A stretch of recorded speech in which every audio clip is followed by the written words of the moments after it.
kalimatnya apa Ustaz? Quran surah 7 ayat 23. Baca dulu.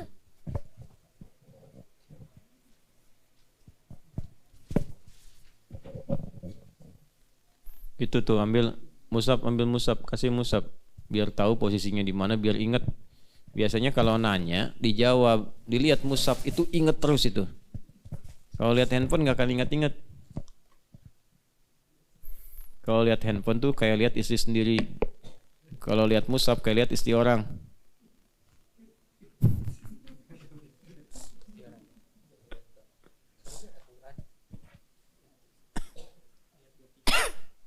Ada. Coba baca. Qalla rabbana dhalamna anfusana wa illam taghfir lana warhamna Watarhamna lanakunanna minal khasirin. Nah, itu kalimatnya. Ya. Cukup? Paham tidak? Baik. Yang lain paham? Nabi Adam pernah diajarkan oleh Allah kalimat-kalimat taubat. Di Al-Baqarah ayat 37, fatalaqqa Adamu mir rabbih kalimatin fataba alaihi innahu huwat tawwabur rahim. Dan kalau kita bertobat dengan kalimat itu, melakukan kesalahan yang mirip atau serupa dengan Nabi Adam yang pernah diizinkan berbuat salah itu, maka seketika akan diampuni. Doanya apa? Itu kalimatnya yang Al-A'raf ayat 23. Nanti kalimat tobat tuh banyak. Kalau mau dirinci nanti detail, insya Allah mungkin nanti saya tuliskan, mudah-mudahan jadi buku. Itu kalimat tobat ketika salah mengkonsumsi sesuatu yang menjadi maksiat. Kita kan nggak tahu yang kita makan itu sebetulnya halal atau tidak. Ya, kadang-kadang dikasih proyeknya ada haramnya. Kasih bonusnya ada hasil nyogoknya misalnya kan. Bagaimana membersihkannya itu? Salah satu tobatnya dengan kalimat tadi, Rabbana zalamna anfusana wa illam taghfir lana wa tarhamna lanakunanna minal. Ada tobat dari pembunuhan. Ya. Siapa yang sudah membunuh di sini? Bunuh nyamuk. Nah, yang dimaksud di sini bukan hewan, manusia. Ya, ada. Nanti doanya ditalakikan oleh Allah lewat Nabi Musa alaihissalam. Yang nggak sengaja itu tempeleng, itu saking kuatnya Nabi Musa itu tempeleng meninggal. Itu tempeleng Nabi Musa meninggal. Gini, dipisahin berantem dua suku, dipisahin sama Nabi Musa. Yang satu yang dari suku yang sama dengan Nabi Musa dari daerah yang sama ngeyel. Wah, ini mana kena misahun? Udah nolongan orang ya. Kamu kok misahin kita? Harusnya kamu nolongin kan?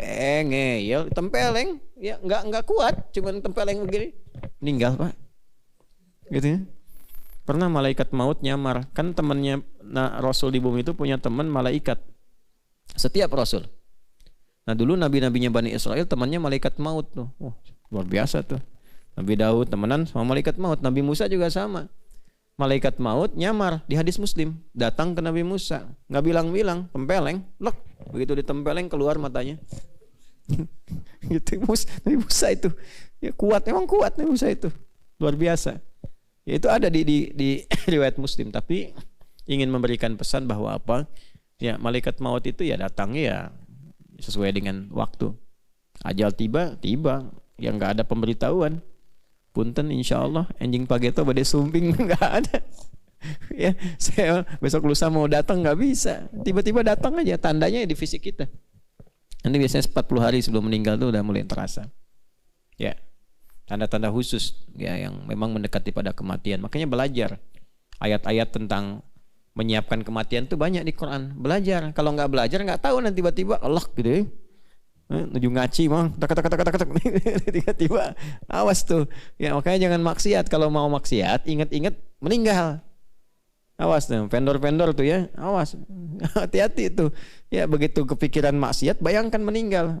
Wah ruginya fatal itu. Ya ruginya fatal. Kalian juga sama nih. Ya lagi belajar tuh hati-hati, jangan maksiat. Begitu maksiat meninggal ruginya total itu. Ya. Tuh ya gitu, Gi. Kamu minuman tuh punya siapa? Udah izin belum tuh? Awas tuh, begitu diminum meninggal kamu.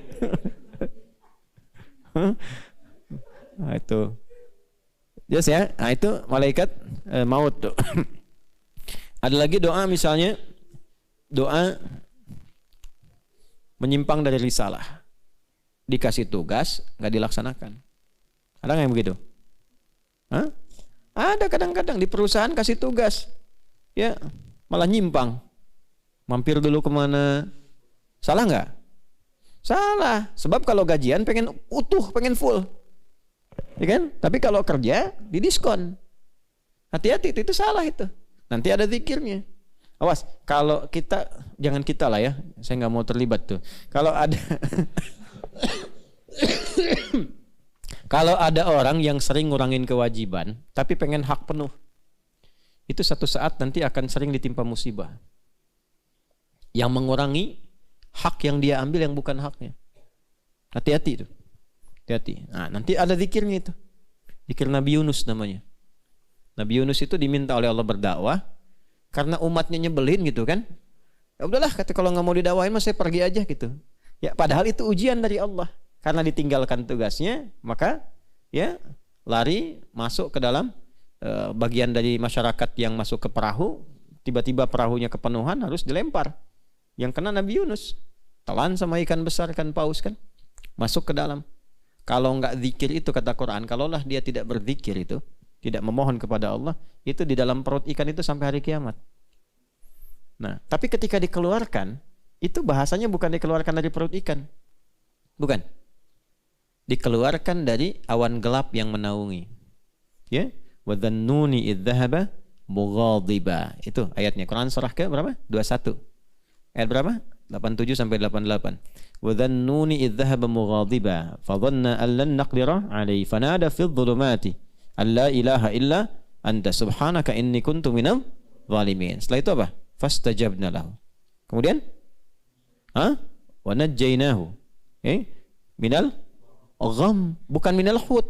Padahal ditelannya pakai hut kan, ikan besar kan, tapi dikeluarkannya itu bukan dari hut tapi dari gham. Ya.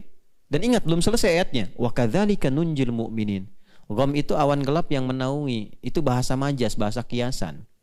Kadang-kadang kalau kita sedang diuji dengan jangan kita lah. Kalau ada orang diuji dengan musibah yang berat gitu, itu kan kayak kena awan gelap ya. Ya, kayak gelap gitu. Mau makan susah, jalan linglung, ya kan? Tiba-tiba diberhentiin. Gak ada hujan, gak ada angin, gak ada petir, berhentiin. Proyek udah lelang, keluar miliaran, gak dapat, diserobot orang. Kayaknya gelap gitu. Jalan pusing, kasih ayam gak mau karena belum dimasak. Linglung, jalan capek gitu ya. Nah itu gham namanya. Ya, nah zikirnya apa?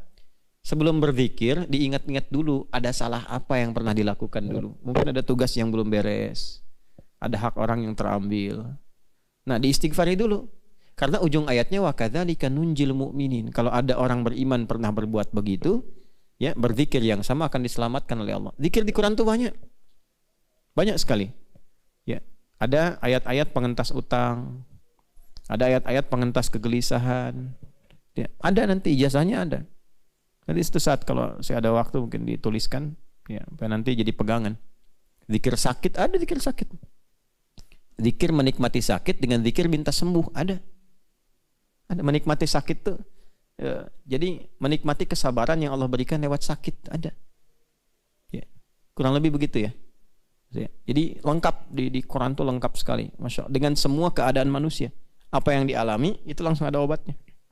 Itu cuma di Quran. Makanya rajin baca Quran. Ya, iya supaya tahu obatnya. Kalau enggak, makanya Quran kan obat disebutnya. Quran surah 17 ayat 82, wa nunazzilu minal Qur'ani ma huwa syifa.